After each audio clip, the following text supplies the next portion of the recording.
नेता बदलते हैं, राजनीति बदलती है, पर जातियाँ ज्यों की त्यों रहती है। जाति की राजनीति यूँ तो पूरे भारत में होता है, लेकिन बिहार इसके लिए खासा बदनाम रहा है और आज उसी पे हम चर्चा करने जा रहे हैं। बिहार में 40 लोकसभा की कुल सीटें हैं, जिसमें 17 लोकसभा की सीटें ऐसी हैं जहाँ पे एक खास जाति के लोग ही पिछले 15 वर्षों से राजनीति में है, अर्थात 2009 से ही वहाँ पे एक अलग समीकरण देखा जा रहा है। और उन्हीं कुछ चुनिंदा सीटों की हम आज बात करेंगे जहाँ पे किसी एक जाति का दबदबा है। तो सबसे पहले हम बात शुरू करते हैं मुजफ्फरपुर लोकसभा क्षेत्र से, जहाँ पे सहनी बिरादरी का, जिन्हें मल्लाह कहा जाता है, उस जाति का दबदबा है इस लोकसभा क्षेत्र में। यूं तो भूमिहारों की आबादी भी यहाँ पे लगभग बराबर ही है, लेकिन यहाँ से निषाद समीकरण ही जीतते आ रहा है, क्योंकि भाजपा कोटे से निषाद को टिकट मिलता है और इसके बाद उसी टिकट पे सवर्णों का वोट भी उन्हें अच्छा खासा मिल जाता है। इस कारण ये लोकसभा सीट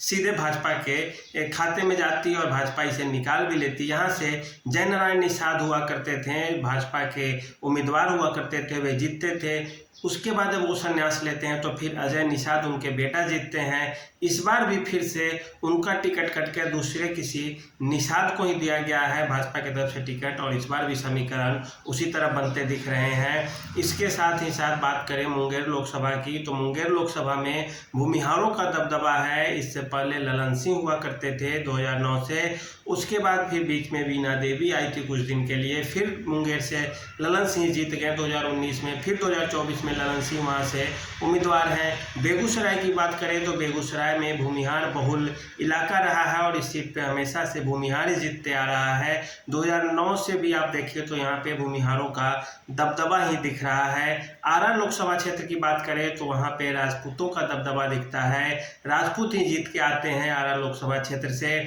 इसके अलावा बात करें औरंगाबाद की, तो यह भी राजपूतों के लिए हॉट सीट कहा जाता है। औरंगाबाद को जो है बिहार का चित्तौड़गढ़ कहा जाता है और यहाँ से भी हमेशा राजपूत ही जीत कर आते हैं। मधेपुरा की बात करें तो यहाँ से यादवों का दबदबा रहा है। यादव में सबसे पहले शरद यादव 2009 में जीत कर आते हैं वहाँ से, फिर उसके बाद वहाँ से पप्पू यादव जीत जाते हैं 2014 में, फिर 2019 में जदयू के टिकट पे जदयू के यादव उम्मीदवार ही जीतते हैं यहाँ से, और इस तरह से फिर से 2019 में वहाँ पे यादव को ही भाग्य आजमाना होगा। इसी तरह कई सारी लोकसभा सीटें हैं और इसके अलावा मुजफ्फरपुर की बात हो गई, मुंगेर की बात हो गई, आरा की बात हो गई, औरंगाबाद की बात हो गई, बेगूसराय की बात भी हो ही गई। अब दरभंगा की बात की जाए, दरभंगा से कोई भी हो टिकट आखिर जीतेगा। ब्राह्मण ही यहाँ से कीर्ति आज़ाद जीता करते थे और उसके बाद अब वहीं भाजपा के प्रत्याशी गोपाल जी ठाकुर जीत रहे हैं, वो भी ब्राह्मण जाति से आते हैं। बात मधुबनी की जाए तो मधुबनी से हमेशा यादवों को ही उतारा जाता है। इससे पहले हुकुमदेव नारायण यादव हुआ करते थे, अब उन्हीं के बेटा अशोक यादव वहाँ से जीतते आ रहे हैं। तो यह यादवों के लिए एक तरह से देखें तो हॉट सीट हो जाती है। पाटलिपुत्रा की भी बात करें आप, तो पाटलिपुत्रा में भी अभी जो उम्मीदवार के रूप में उतरे हैं वहाँ पे रामकृपाल यादव, इससे पहले भी यादव जाति की सीट हुआ करती थी ये, और लालू यादव को जदयू के ही रंजन यादव हराए थे, वो भी यादव थे। फिर मीसा भारती रामकृपाल यादव के बीच लड़ाई होती है, जहाँ से रामकृपाल यादव जीत रहे हैं 2 बार से, वे भी यादव हैं, और इस बार फिर से मीसा भारती और रामकृपाल यादव में ही लड़ाई है। आखिर फिर 2 यादव ही यहाँ से लड़ने को तैयार है और जीतेगा तो कोई एक यादव ही। इसी तरह आप पटना साहिब लोकसभा क्षेत्र की बात करें तो वहाँ से जो कायस्थ बिरादरी के जो लोग हैं वो वहाँ पे ज़्यादा है और उनकी ही सीट है। इससे पहले शत्रुघ्न सिन्हा यहाँ से जीता करते थे, उसके बाद से फिर से देखें आप तो अब रविशंकर प्रसाद के लिए यह हॉट सीट बन गई है। वे जीते भी है रविशंकर प्रसाद 2019 में, और फिर इस बार रविशंकर प्रसाद ही यहाँ से अपना भाग्य आजमा रहे हैं। तो इस तरह से आप देखें तो कई लोकसभा सीटें हैं जहां पे केवल एक ही जातियों का दबदबा है। पिछड़ी जातियों में भी बात की जाए तो नालंदा की आप सबसे पहले बात करेंगे।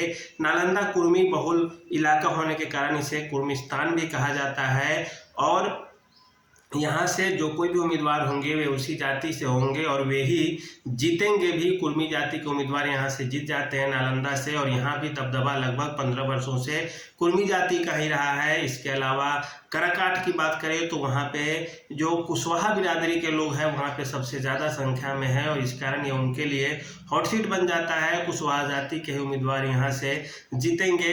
तो इस तरह से आप देखें तो कई सारी लोकसभा सीटें हैं बिहार के जहाँ पे खास जातियों का दबदबा है और जाति के लिए तो पूरा देश बदनाम है। लेकिन बिहार में जो 17 लोकसभा सीटें हैं 40 में से, वहाँ पे खास जाति के लोग ही 15 वर्षों से जीतते हुए आ रहे हैं। इस बार के चुनाव में क्या ये समीकरण टूटेंगे या देखने लायक होगा, लेकिन पिछले रिकॉर्ड की आप बात करें तो इसे टूटना इतना आसान नहीं लग रहा है, चाहे प्रत्याशी कोई भी क्यों न हो। यहाँ हर जातियों का अपना अपना एक दबदबा है। पश्चिम चंपारण में भी बात करें तो वहाँ पे जायसवाल अर्थात ओबीसी पिछड़ी जातियों का दबदबा रहा है पिछले 15 वर्षों से, और इस बार भी वही लग रहा है। स्थितियाँ खुद को दोहराती हुई नजर आ रही है। और इसी तरह 17 लोकसभा सीटों में यदि आप बात करें तो 8 लगभग सवर्ण जातियां हैं, 4 जिनमें से राजपूत है, और इसके अलावा ब्राह्मण और भूमिहार एक श्रीवास्तव है वहाँ पे, जिन्हें लाला जाति से समझा जाता है, और 2 इसमें से भूमिहार हैं और एक ब्राह्मण है। तो अभी भी राजनीति का दबदबा बिहार में कुछ इसी तरह का है। आज के लिए इतना ही, धन्यवाद।